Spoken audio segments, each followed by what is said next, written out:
Hola, estimados en Cristo, soy su hermano José Luis Contreras.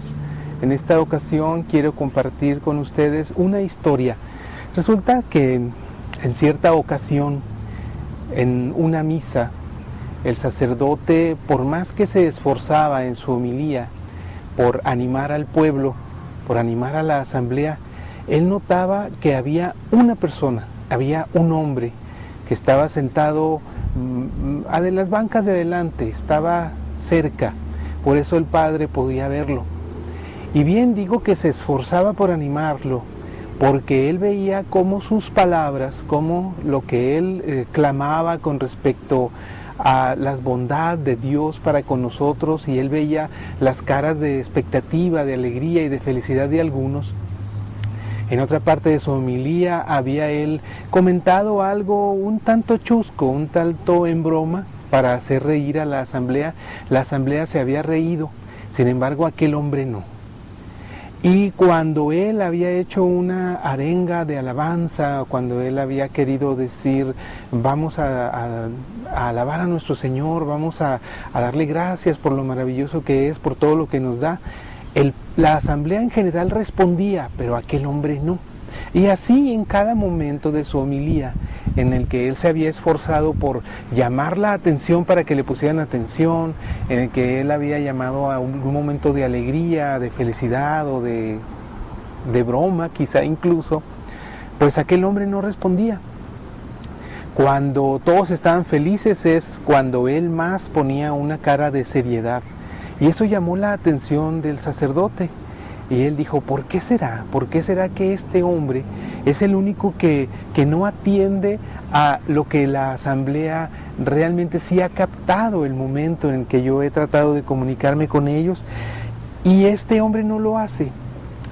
Entonces, lo que él hizo fue que al final de la misa, ya cuando se terminó la misa, dijo, voy a buscarlo, voy a alcanzarlo porque me intriga, ya que en la misa él no podía haberle llamado y preguntado, oiga, ¿por qué usted no pone el mismo agrado? ¿Por qué no se siente tan contento como todos? ¿Por qué usted no alabó cuando yo llamé a alabar?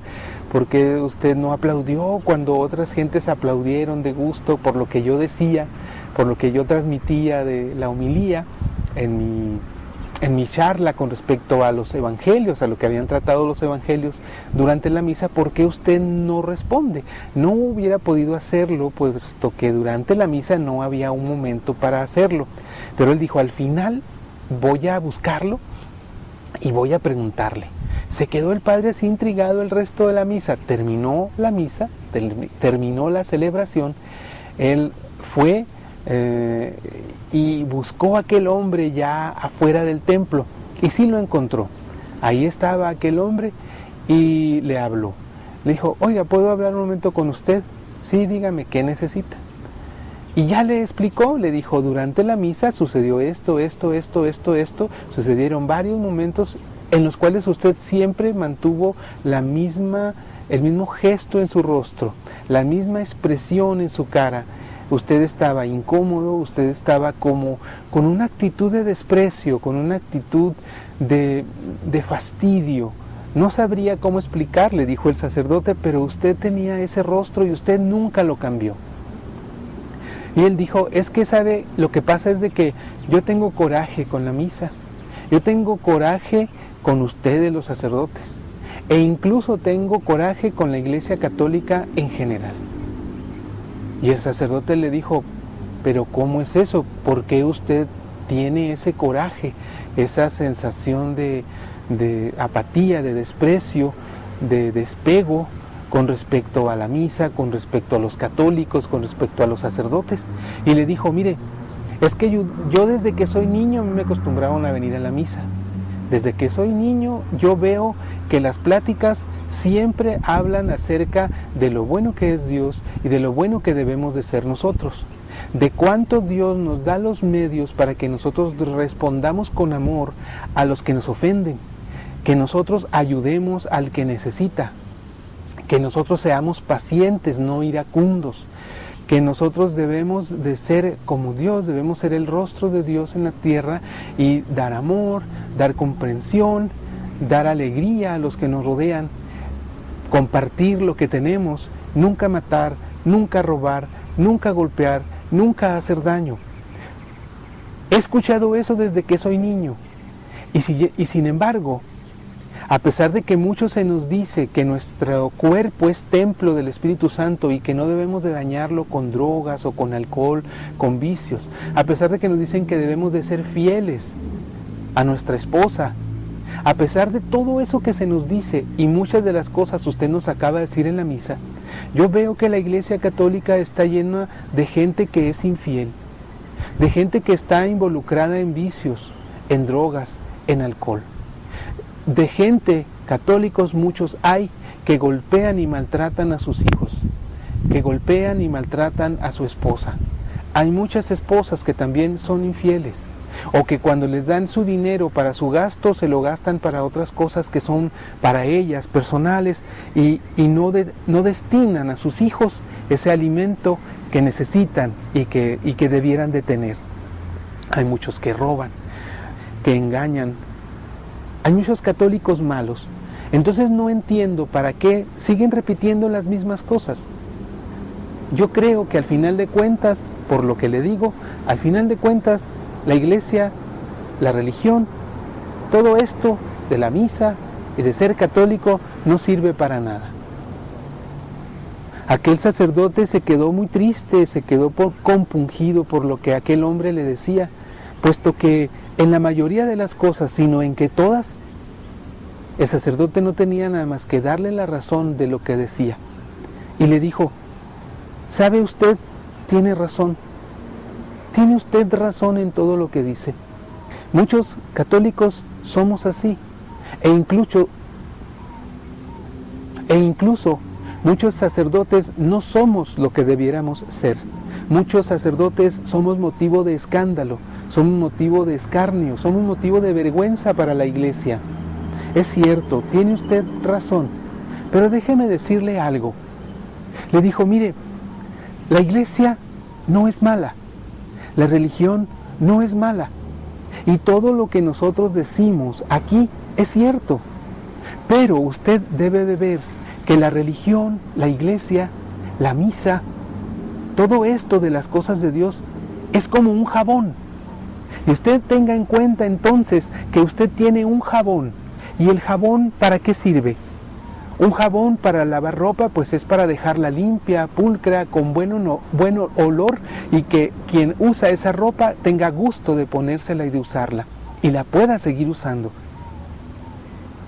El jabón para nosotros, para nuestro cuerpo, cuando nosotros nos lavamos, nos bañamos con solo agua, pues no es lo mismo que bañarnos con jabón. Con jabón, sobre todo cuando el jabón es bueno, nos va a dejar libres de bacterias, libres de microbios, nos va a dar una mejor salud y una mejor apariencia, nos deja limpios. Dice el sacerdote aquel, la iglesia entonces es como un jabón. Sin embargo, usted sabe que hay mucha gente que anda sucia de sus manos, que anda sucia de su cuerpo, que pueden pasar días enteros y que hay gente que no se baña. Y hay gente que anda con su cabello totalmente sucio, ya hecho así costras, ya hecho bolas así que parecen de algodón, totalmente sucias y no se bañan. El jabón existe, el jabón está ahí y el jabón no pierde sus cualidades, limpia. Sin embargo, a pesar de eso, a pesar de que está ahí el elemento el cual nos puede limpiar, hay mucha gente que decide seguir estando sucia. Hay mucha gente que decide seguir lleno de suciedad cuando tiene lo que necesita para estar limpio. La iglesia nos da esa posibilidad de limpiar nuestras vestiduras, de limpiar nuestro cuerpo, nuestra mente, nuestra alma y caminar limpios. A eso se le llama estar en gracia. Estar en gracia, listos, preparados para la llamada del Señor. Para cuando el Señor llame al banquete, estar limpios, con ropa limpia, blanca, con traje de fiesta para poder ir a ese banquete, a esa fiesta que el Señor nos tiene preparado en su casa.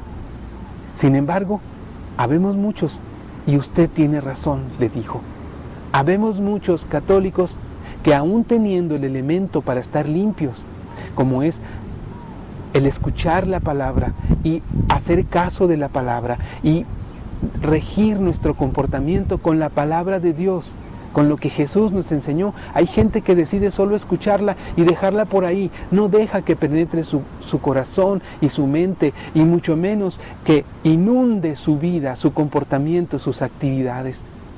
Ahí dejan la palabra tirada. Un buen jabón que nos puede limpiar y hacer mejor personas, la desentendemos. No ponemos ni siquiera atención en la misa para escuchar esas palabras de sabiduría, de enseñanza. Y cuando nos dicen, oye, es que tú tienes que comportarte según Jesús te enseña, a mí Jesús no me ha enseñado nada. Que yo sepa, yo todavía no sé cuál es la buena nueva. Que yo sepa, no tengo muy claro cuáles son las cosas que yo debo hacer y cuáles no. Porque no hemos puesto atención cada vez que hemos ido a misa y que Jesús nos ha hablado y nos ha dicho qué quiere que hagamos. No hemos puesto atención, hemos decidido seguir sucios. Pues bien, ahí está. Aquella plática, ustedes imaginen cómo terminó. Entiendo que aquel hombre entendió, que aquel hombre se dio cuenta de que sí, tenía razón, por lo menos en la parte hasta donde él alcanzaba a ver. Habemos muchos católicos que a pesar de años seguimos siendo malas personas. Pero, tal como explicó el sacerdote, si eso es cierto, no es culpa de la iglesia, no es culpa de la institución, no es culpa de la misa, ni siquiera de los sacerdotes. Porque el limpiarse, el utilizar esos sacramentos para obtener la gracia, es decisión nuestra.